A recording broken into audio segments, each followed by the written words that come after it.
කොහොමද මම නම් හොඳින්. ඔන්න ඉතින් අද මං හැදුවේ මොනවද බලන්නකෝ. ඔයාලා ඉතින් දැන් දන්නවා ඇති මම මොනවද මේ හදලා තියෙන්නේ කියලා. ඉතින් එන්නකෝ බලන්න මම මේක හදාගත්තු විදිහ කියන්න. ඉතින් මම මේ රෑට කන්න තමයි මේ මගේ ෆ්‍රයිඩ් රයිස් එක හදාගත්තේ. ඉතින් රෑට කිව්වට මම හවස තමයි හදන්න පටන් ගත්තේ. හවස පටන් ගත්තට මට මේක හරියට හදාගන්න මෙන්න මෙයාලා දෙන්නේ නැහැ යාළුවනේ. මොකද පාරේ බයිසිකල් පදිනවා. ඉතින් මම අර මගේ කෑම එක හදන එක පැත්තක දාලා පොඩ්ඩක් පාරට වෙලා බලාගෙන හිටියා වාහන එහෙම මුකුත් එයිද කියලා. මෙයාලටත් පාවුනේ. දැන් ඉතින් පාසල් නිවාඩුව හින්දා ටිකක් යාලා සෙල්ලම් කරනවා.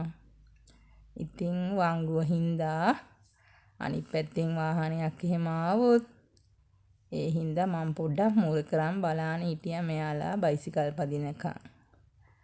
මට ඉතින් විහිළු කර කර මෙයාලා මේ බයිසිකල් පදිනවා යාළුවනේ. මම මෙහෙම බලාගෙන ඉන්නකොට මගෙත් පුංචි කාලේ මට මතක් වුණා. ඉතින් දැන් මං කිව්වා හවස් වෙලත් වැඩි හින්දා ඔයාලා දැන් ගෙවල් පැත්තට වෙලා ඉන්න කියලා. ඉතින් සරුංගල් යවන්න විදිහකුත් නැහැ හුලං අඩුයි කියලා. එයාලා දැන් ඕන් ඉතින් බයිසිකල් පදින එක නවත්තුවා. මම දැන් ගෙදර ආවා. ඉතින් ගෙදර ඇවිල්ලා මම මුලින්ම කරේ චිකන් ටික බැදගත්තා. මොකද චිකන් ටික තමයි මං ඉස්සෙල්ලම බැදගන්නේ. චිකන් එක බැදෙනකන් මම කරපු දේ හාල් ටික හොදලා රයිස් කුකර් එකේ බත් එක උයා ගන්න තමයි හැදුවේ. ඉතින් මම මේ චිකන් මේ ටිකක් ලොකුවට තමයි කෑලි කපලා තියෙන්නේ. බලන්න ඔයාලත් ලීස් එහෙම ගෙදරට ගෙනාවහම ලීස් කොලේ මේ වගේ මඩ තියෙනවා නේද? දැන් අපි කඩෙන් එහෙම ගෙනාවොත් රයිස් එකක් ඒ කඩේ අය මේ වගේ ලීස් ටික හොදයිද? නෑ නේද යාළුවනේ? බලන්න කොච්චර මඩද කියලා. මං ඇත්තටම මේ ලීස් මේ ගහ ගන්න කලින් උඩින් තිබුණු කොළ දෙක තුනක්ම ගලවලා අයින් කරා. ඒවා ගොඩාක් මඩ තිබුණා. මොකද ඒවා බිම එහෙම දාලා ඔය විකුණන්න තියෙන තැන්වල පෑගිලා අර හිමිනේ තියෙන්නේ. අපි ඉතින් සුපර් මාකට් වලින් ගන්නවා කියලා නෙමෙයිනේ යාළුවනේ. ඉතින් මම මේ අර මුලින්ම අයින් කරගත්තු කොළ දෙකක් තමයි මම ඔයාලට පෙන්නන්නේ. ඒවේ ඇත්තටම ගොඩාක් මඩ ඒවා හේදුවත් මට නම් කන්න හිතෙන්නේ නැහැ. මොකද අපි ඉතින් මේවා දෙක දෙක කනවා කියන්නේ ඒක ලොකු රැවටීමක් තමයි. ඉතින් බලන්නකෝ මල් ලීස් ටික එහෙම සෝදාගත්තු විදිහ. මං ඇත්තටම මේ උයන හදන දේවල් නම් බය නැතුව මම වතුර හොඳට සෝදලා මේ වතුර පිරිමහන්න කියලා එහෙම බාගෙට සෝදන්නේ නැහැ. මොකද ගෙදර අයටනේ කන්න බොන්න දෙන්නේ. පිට කෙනෙක්ට කන්න බොන්න දුන්නා වුණත් අපි හදන එක පිරිසුදුව හදලා දෙන්න ඕනේ. ඉතින් මං මේවා හොඳට අතින් අතුල්ලා අර මේ කොලේ කරුව වගේ තියෙන තැන හොඳට මඩ යන්න මඩ සාමාන්‍යයෙන් තියෙනවා නම් ඒක හොඳට අතුල්ලනවා. එහෙම අතුලලා කොලයක් ගානේ බලනවා පණුව සත්තු ඉන්නවද කියලා. ඊට පස්සේ මම කරන දේ මේ මඩ යන්න හොදලා ආයෙත් කරන දේ ටිකක් ලුණු වතුර එක විනාඩි 10ක් විතර වගේ මේ මගේ එළවලු ටික මන් තියෙනවා. එතකොට ඒ කොළ ටික මේ සුදු වෙලා ඇත්තටම ඒක මේ එලියක් එනවා. ඒක ඔයාලා කරලා බලන්නකෝ. මම ගොඩක් කල් ඉඳන් මේ එහෙම තමයි කොළ ಜಾති උයනකොට නම් හොදලා දෙවෙනි පාර ලුණු වතුරෙනුත් හොදලා හැම ආයෙත් ඉතින් තුන් පාරක් විතර වෙන්න හොදලා ගන්නවා. ඉතින් මේ ඊට පස්සේ දැන් අර අපි මුලින් හොදාගත්තා වගේ නෙමෙයි.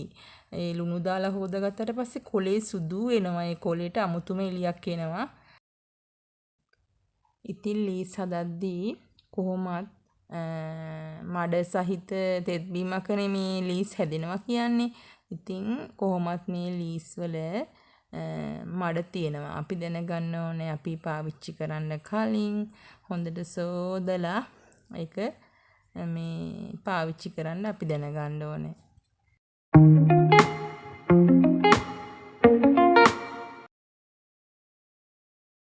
මම ඉතින් සුවඳයි රසයයි වැඩි වෙන්න කියලා රම්පයි කරපිංචත් එකතු කරා බත් එකට. ඔන්න ඉතින් මගේ බත් එකත් ඉදිලා ඊට පස්සේ ඉතින් මං කරපු දේ මගේ චිකන් ටිකත් බැදිලා තිබුණා. බත් එක ඉදිලා ඉවරනකොට ඉතින් චිකන් ටිකත් මම මෙන්න මේ විදිහට පොඩි කෑලි වලට කපාගත්තා කියන්නේ මේක මං දැන් ලොකු කෑල්ලනේ බැදගත්තේ යාළුවනේ. ඉතින් ඊට පස්සේ ඒ බැදලා ඉවර වෙලා මම වංගෙඩිය දාලා ටිකක් මේක මේ තලා ගත්තා. ඊට පස්සේ මේක ලොකුවට මේ තියෙන මේ චිකන් කෑල්ල නිකන් තීරු වගේ වෙන්න තැලෙනවා. ඊට පස්සේ තීරු එකින් එක ඉරාගෙන තමයි මම ඒ තියෙන්නේ. එතකොට බත් එකට කලවම් කරගත්තාම හැම බත් කටකටම වගේ චිකන් කෑල්ලක් අහු වෙනවා මෙහෙම දාගත්තාම. එහෙම දාලා බලන්නකෝ හරිම රසයි. ඉතින් මං එළවලු ටිකත් මෙහෙම සිහින්ව ලියාගත්තා. එළවලු සිහින්ව ලියා ගන්නකොට රස වැඩි. අර අපි රයිස් වල එහෙම මන් දකින්නවා ලොකුවට හැපෙනවා අමුවට. එහෙම රස නැහැ. මං කැමති මේ එළවලු ටිකක් මැලවිලා වැඩිපුර ටිකක් මැලවුනහම තමයි ඒකේ රස එන්නේ. ඉතින් මං ගත්තා කරපිංචා රම්පෙත් ගත්තා. රතු ලුණු ගෙඩි 5ක් විතර හීනීට ලියා ගත්තා. ඉඟුරු කෑල්ලයි සුදු ලුණු ටිකක් තලා ගත්තා. අම්මිරිස් එක කරලයි ගත්තේ. අම්මිරිස් වැඩි ඕනේ අපි කෑලි මිරිස් හිටන් දානවා ගම්මිරිස් එහෙමත් එකතු කරනවානේ. ඒ හින්දා ඉතින් මං මෙහෙමයි කරගත්තේ මං තාච්චියක් ලිපේ තියලා. අර කඩේ රයිස් හදන්නේ ඒ වගේ නෙමෙයි. මම දාගත්තේ මගේම විදිහට. මුලින්ම මම මගේ ගෙදර හිඳපු තෙල් වලින් ටිකක් දාගත්තා.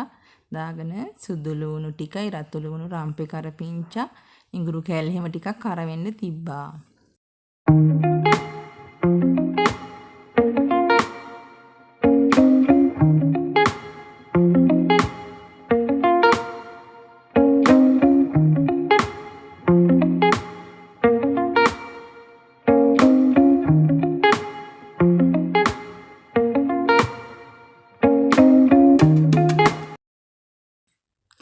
ඉඟුරු සුදු ලුණු රම්පේ කරපිංචා ටික දැන් රන්වන් වෙනකන් පාට වෙඩිලා තියෙන්නේ.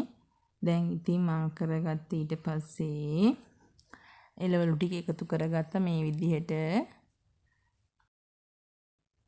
එළවලු ටික කලවම් වෙන්න ඊට පස්සේ හිට මෙහෙට පොඩ්ඩක් හොඳට හැඳිගා ගත්තා.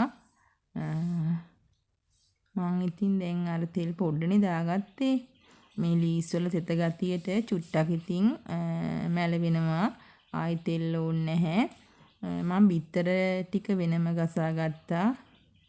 ඒක වෙනම ගසාගෙන මම ඒකට එකතු කරා ලුණුයි ගම්මිරිසුයි. බිත්තර මම එකතු කරන්න කලින් බිත්තර ටිකට දැන් තෙල් ටිකක් ඕනනේ. ඒ හින්දා තෙල් වෙනුවට මම දැම්මේ එක්ස්ට්‍රා මේස හැන්දක් වගේ ප්‍රමාණයක් වෙන්න මම ඉතින් දාගත්තා. ඉතින් බිත්තර මං ගත්තේ 3යි. රැට ඉතින් ගොඩක් කන්නේ නෑනේ හැමෝම. ඒ හින්දා අපි හැමෝටම ඇති ප්‍රමාණයට රයිස් වැටෙන්න තමයි මං හාල් ටික ලිපේ තියාගත්තේ. ඉතින් බිත්තර 3ක් ඇති ඇත්තට මොකද චිකනුත් තියෙනවනේ. එළවලුත් තියෙනවනේ. ඒ හින්දා දුව තමයි ඉතින් මේ බිත්තර මේ ගසා ගන්නේ. මොකද එයා හරි කැමති මේ බිත්තර ගසන එකට බීට් කරන්න එහෙමත් හරි කැමති. ඉතින් මං අර එළවලු කලවම් කරගත්තුම හැන්ද දුන්නා යාට බිත්තර ටික ගසා ගන්න. ඉතින් දැන් මම අර එළවලු තාච්චියටම මේ බිත්තර ටිකත් මං එකතු කරගන්නවා යාළුවනේ. සමහර විට ඔයාලා හදන්නේ රයිස් මේ විදිහට නෙමෙයි වෙන්න ඇති. මං හදන්නේ මේ විදිහට. මට ඒ කඩේ හදන විදිහයි, ගෙදර හදන විදිහයි දෙකම බලපුවාම මං හදන විදිහ තමයි හරි කියලා මට හිතෙනවා. මොකද ඒ තාච්චිය රත් කර කර අපි බත් එක තාච්චියට රත් කරලා දානවට වැඩිය දැන් අපි රයිස් කුකරේ කියන්නේ බත් එක හදාගෙන තියෙන්නේ. එතකොට බත් එකේ රස්නේ තියෙනවා. එතකොට මම මේ අර බිත්තර ටික එකතු කරා එකම මම චිකන් ටිකත් එකතු කරගත්තා. ඊට පස්සේ මේක මම කලවම් කරන ගමන්ම මේකට කෑලි මිරිස් පොඩ්ඩකුයි කෑලි මිරිස් දාගත්තේ තේ හැඳි භාගයක් විතර ගම්බිරිස් තේ හැඳි කාලක් විතර එතකොට සීනිත් තේ හැඳි භාගයක් විතර වෙන්න දාගත්තා. ඒවා දාගෙන කලවම් කරගත්තා. සීනි වැඩිපුර දැම්මේ නෑ. ගම්බිරිස් වැඩිපුර දැම්මෙත් නෑ. අම්මිරිස් එහෙම තියෙනවා. ඒතර කෑලි මිරිසුත් තියෙනවනේ. ඒ හින්දා සැර අඩුවට තමයි මං හදාගත්තේ. සැර වැඩි වුණාමත් මේකේ රස ඇත්තටම මේ අඩු වෙනවා. සීනි වැඩි වුණාමත් රස අඩු වෙනවා. ඒ හින්දා හැමදේම ටික ටික දාගත්තාම අපිට ඕනනම් මදි නම් ආයෙත් දාගන්න පුළුවන්. වැඩිපුර දැම්මනම් ආයෙ අපිට අයින් කරන්න බැහැනේ. ඒ හින්දා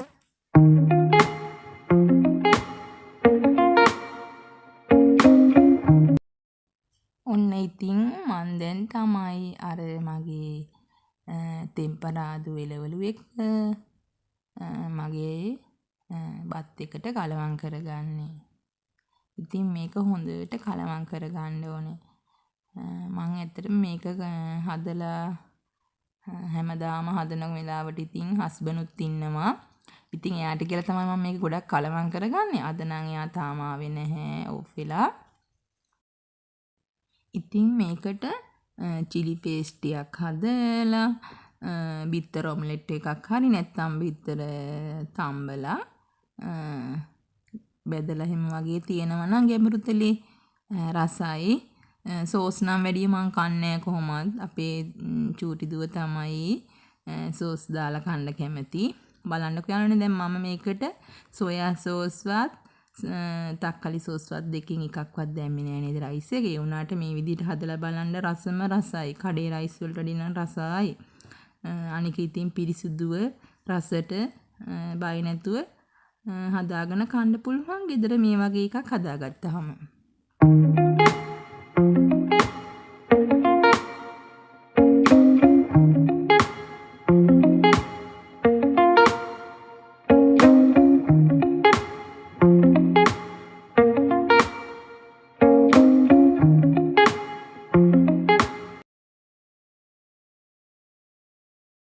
ඉතින් යාළුවනේ ඊට පස්සේ මගේ අර තාච්චියේ තිබුණු එළවලු තෙම්පරාදු කරපු තව ටිකක් තිබුණා. මම ඒකට ආයෙත් රයිස් ටිකක් දාලා ඒ ටිකත් හොඳට කලවම් කරලා බත් එකට එකතු කරගත්තා.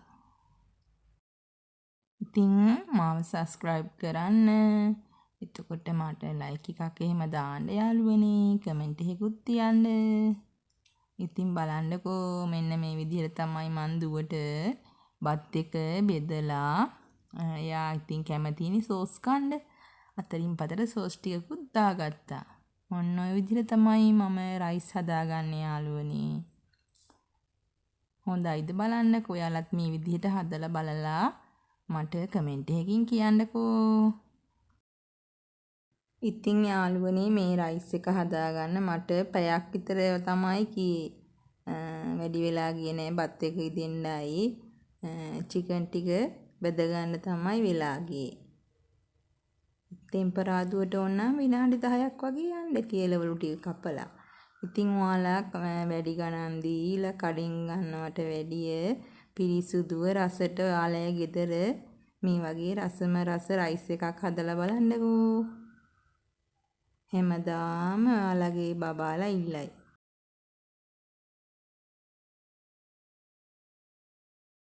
ඉතින් යාළුවෝ හැමෝටම ගොඩාක් ස්තුතියි මාවත් එක්ක එකතු වෙලා හිටියට. මං අද ඔයාලගේ ගෙදරින් සමුගන්නවා මේ වෙනු ගර්ල්.